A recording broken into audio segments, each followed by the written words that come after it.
And I spent years watching people trying to have someone murdered. They thought they were doing it in secret, but they weren't. So the year was 2020. COVID had descended, and just like everyone else, I was spending a lot of time online. But I was going on a bit of the internet that I think probably fewer people here have actually been on, the dark net. A bit of the internet that, thanks to clever technology, encryption, basically ensures your anonymity. And rumors had swirled around the dark net for years that you could buy anything on the dark net, that you could buy drugs, that you could buy guns, that you could buy uranium, and also you can buy murder on websites like this. This is what the website looked like when I first laid eyes on it all those years ago. I mean, it looks like a website from the 1990s. It looks like someone trying to make clip art as scary as possible. But the offer that the website makes is a serious one. This website is saying, hey, we're the mafia, and now you can deal directly with us thanks to the darknet. So you go onto this part of the internet, you load in your alias, you type in the message, and then it says you can directly transact to have someone killed. And so it was that in 2020, a hacker that I was working with, a man called Chris Montero, he was looking at this website. He was probing it, he was scanning it, he was seeing what he could learn. And then in discovery, which changed, I think, both Chris and my life forever, momentously, Chris found a little vulnerability with the way in which this website worked. A kind of little technical gap, if you will, that he could kind of, in a weird way, wiggle through and get into the back end of the website. And there, Chris could see all the kill orders being placed. He could see names, addresses, pattern of life information, Bitcoin payments, and all the messages trying to have someone killed. So he phoned me. So suddenly, these were flying in. These are, by the way, the literal, actual kill orders we were intercepting on the site. I'm not mocking up anything today. These are all real. So suddenly, we were seeing that there was a hit to kill someone in Amsterdam, a simple, easy person, but high risk of putting me in jail. They paid almost $2,000. There was a hit to kill someone in Paris for $1,000, a person that needs to go away. Her apartment needs to be set on fire. A large order to kill someone in Slovakia. I need you to take down one guy, they say, $14,000. There was an order in Hyderabad in India. There was an order in Berlin to kill someone probably working from home, $21,000 for that one. Now, some of these kill orders were short and curt and clipped. Others were long, offering lurid justifications as to why it was the right thing that this person had to die. And others still, they would log in almost every day, almost providing like real-time updates. Oh, the target's just left the house. This is the car they're driving. This is how they're going to get to work. But put together, we called all of these orders the kill list. It was the single most grotesque, disgusting, horrible, frightening thing I've ever had to read in my entire life. And it was getting longer all the time. So I did what any sane person would do. I phoned the police. And so it was that in the middle of COVID, the first two strangers that I'd seen for months were two somewhat nervous uniformed police officers from the Metropolitan Police stood in my kitchen, and I laid it all out for them. I took them through the website, I took them through the hacks, I showed them the orders. We'd drawn this diagram of how the website worked, and they looked at it, and they looked at me, and they looked at each other, and they were unfortunately genuinely quite concerned I was insane. And it's a bit of a longer story, but ultimately the Metropolitan Police decided not to take up an active investigation into the site. But we knew we couldn't step away. Like these people whose images we could see, who knew where we lived, these people being targeted, they might be in terrible danger. You know, they might not know that someone out there on the darknet was trying to have them killed. So we took a decision, maybe the most difficult decision I've ever had to make, certainly professionally. And the decision was that I would go and reach the people on the kill list myself, directly. That I would tell them that someone was trying to kill them. And so we sculpted a script, we worked with a psychologist, we worked out how we would try and soften the blow of being told that someone was trying to kill you. And I had to also emotionally embrace myself for this. I dreaded it. The idea that I was about to throw this emotional hand grenade in someone's life, it was absolutely awful. Anyway, this is the call. No, I don't want any information. I'm trying to give you information. I don't care. No, I'm sorry. Okay, well, thanks for your time anyway. Do give me a phone back if you'd like more information.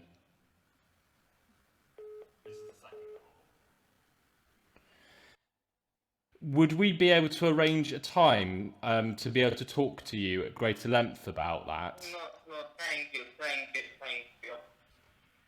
Okay. So you don't. Hung up on me. I mean, I wasn't an emotional hand grenade going off in these people's lives. I was awful. I mean, no one believed me.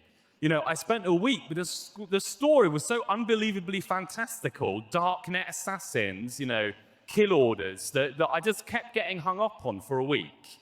So we knew we needed to evolve our strategy and quickly. So we got local journalists on the scene. They believed us to go and directly meet the people on the kill list face to face. And the first place we tried to do this was to reach a woman called Elena here in Zurich, in the outskirts of Zurich. I spoke to the local journalist. She drove up to where Elena was living. She took a deep breath. She got out of her car and knocked on Elena's front door. And 5 minutes turned into 10, 10 into 15. And then, at last, after an agonizing wait, there was Elena on a Zoom call, a woman whose face I'd only seen on a kill order, was there speaking to me. And this was the warning I delivered her. Sorry, there's no easy way of really saying this. We've come across some information which might mean that someone had put some information regarding you on the site. I'm actually not really surprised. Really? In what way? I'm having an ugly divorce. It's going on for about 3 years now. So, you know, there's money involved, quite a lot of money, and my husband actually doesn't want to pay it. So, you know, I'm not really surprised. She took it unbelievably well. Now, an important thing to know is that it wasn't just messages going into the site. The shadowy people running the site were also replying.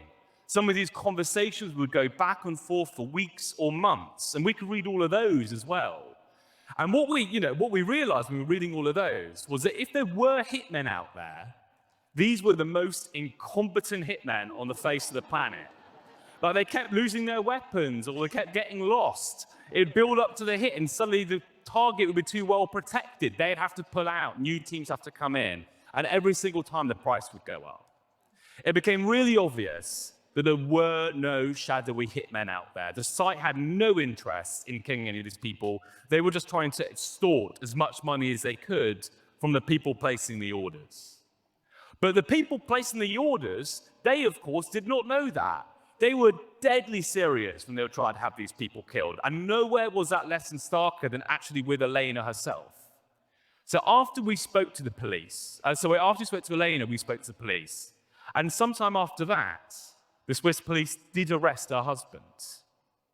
And only then did we realize that he'd been renting a secret room next to her flat.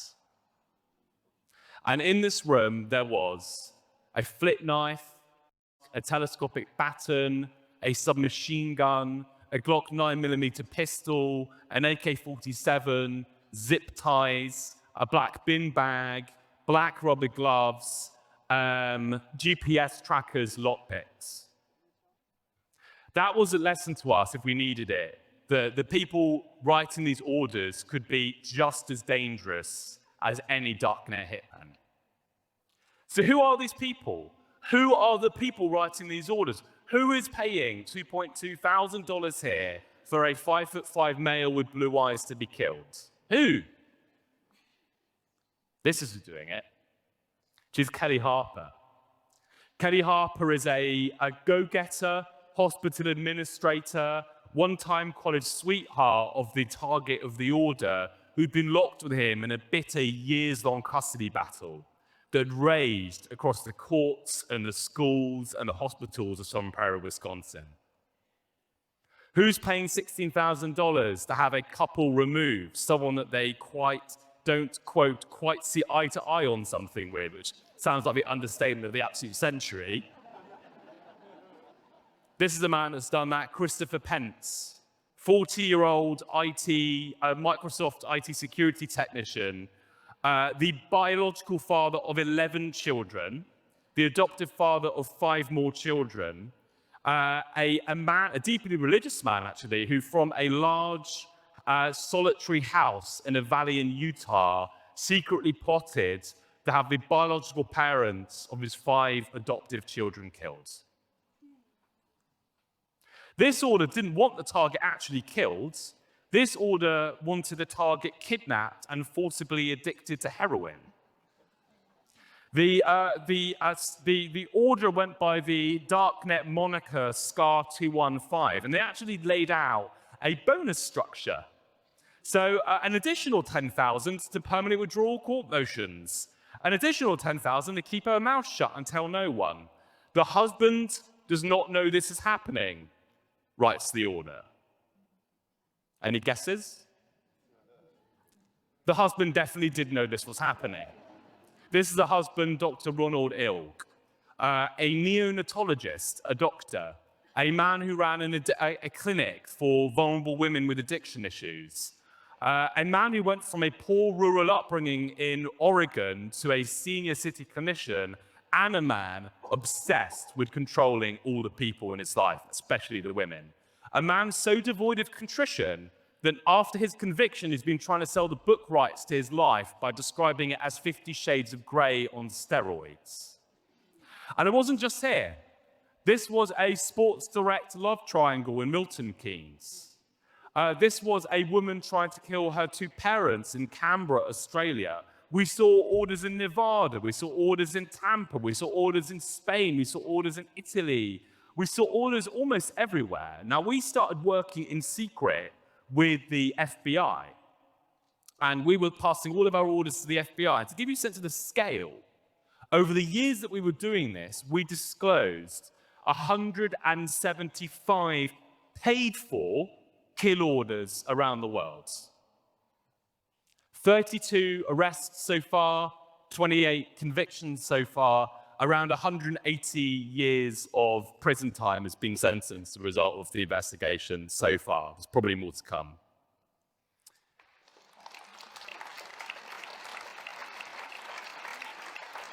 Thanks. And in case anyone's wondering, no, we're not still doing this. So there's a whole other investigation that we did into the people running the site. It turns out very likely that they were a group of Romanian cyber criminals, and some years ago they were then arrested in a rash of raids across Romania. We were then locked out the site, and yet convictions have continued that we have had nothing to do with.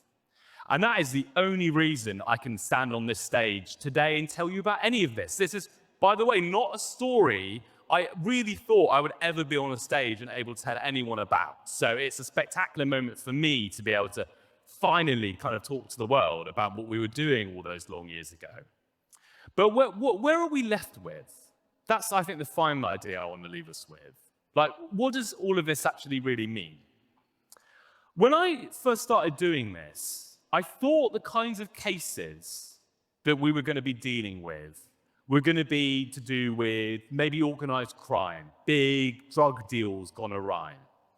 And I think the reality is somewhat more unsettling than all of that.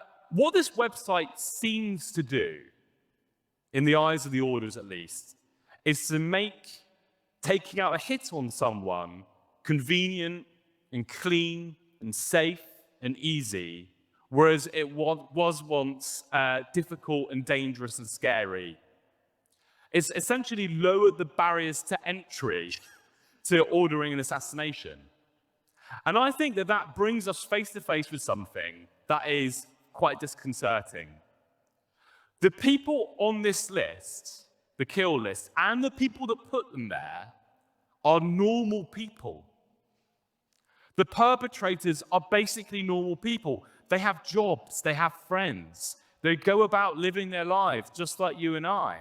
And they were going about holding all of that down basically at the same time that they were plotting in secret, constantly, coldly often, to have someone killed. I think that if there's one thing that unites them all, it was often intimate partner violence, by the way, spiraling out of control. And I think the one thing that unites them all is a desire for control, a need to have it, an inability to lose it, control of a thing, control of a relationship, of a family, and a willingness, ultimately, of course, to kill to get it back.